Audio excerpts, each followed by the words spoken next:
Om Swastiastu, salam sejahtera untuk kita semua. Di video kali ini saya akan membahas hubungan dengan tugas mata kuliah statistika inferensial dengan bahan kajian, pengertian statistik dan statistika, fungsi statistika, pengelompokan statistika, tujuan mempelajari statistika, sifat-sifat statistika, jenis-jenis data statistika, dan beberapa istilah dalam statistika. Sebelumnya izinkan saya memperkenalkan diri. Nama saya April Sinta Silaban, NIM 2011021019. Saya dari Prodi Teknologi Pendidikan kelas A semester 3. Menurut Sudijono, statistik merupakan ukuran yang diperoleh atau berasal dari sampel, yaitu sebagian lawan dari pamarentik, yang berarti ukuran yang diperoleh atau berasal dari populasi. Sedangkan menurut Sujana, statistik merupakan kumpulan fakta, umumnya berbentuk angka yang disusun dalam tabel atau diagram yang menggambarkan suatu persoalan tertentu. Nah, lanjut ke pengertian statistika. Menurut Sudijono, statistika merupakan ilmu statistik, sedangkan Sujana menyatakan bahwa statistika merupakan pengetahuan yang berhubungan dengan cara-cara pengumpulan fakta, pengelolaan dan penganalisisannya, pemikiran kesimpulan, serta pembuat keputusan yang beralasan berdasarkan fakta dan penganalisisannya yang dilakukan. Lanjut ke fungsi statistika. Statistika dasar atau statistika deskriptif berfungsi untuk membuat data bermakna yang dapat disajikan dengan berbagai bentuk. Yang pertama, tabel atau daftar gambar, diagram atau grafik.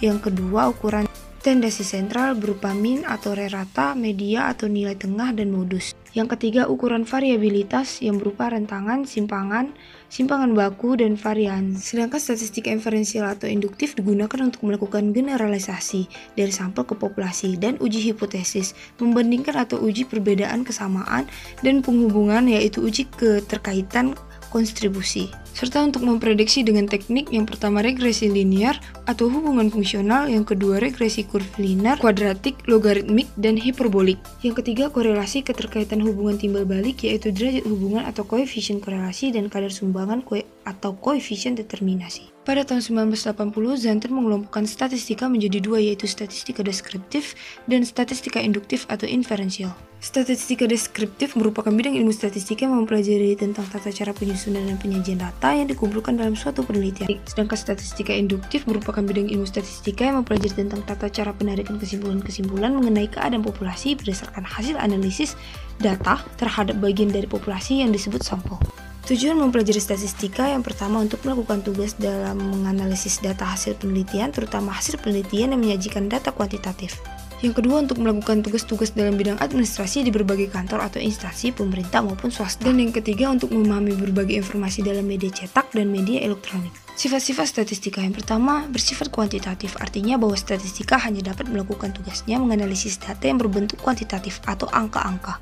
Yang kedua, bersifat objektif, artinya bahwa statistika mampu memberikan informasi secara objektif atau apa adanya sesuai hasil analisis data.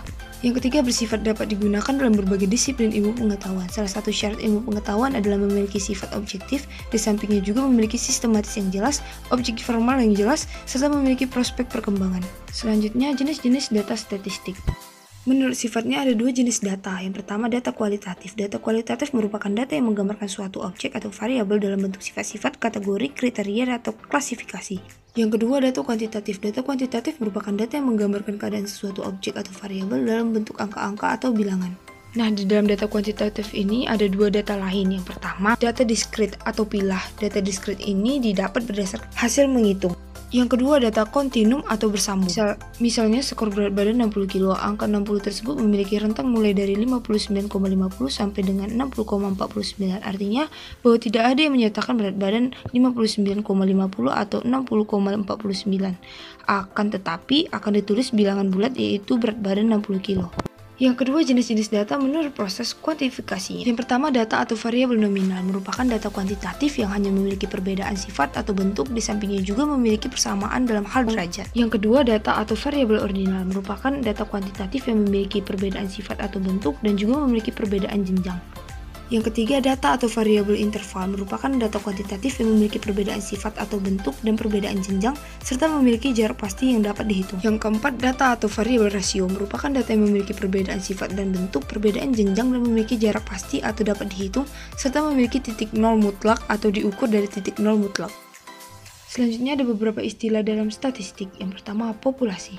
Populasi adalah totalitas semua nilai yang mungkin hasil menghitung ataupun pengukuran kuantitatif maupun kualitatif dari karakter tertentu mengenai sekumpulan objek yang lengkap dan jelas yang ingin dipelajari sifat-sifatnya.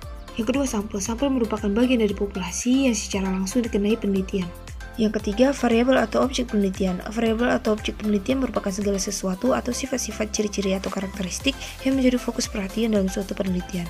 Yang keempat, nilai variabel atau skor. Nilai variabel atau skor merupakan ukuran kuantitatif dari variabel yang diteliti.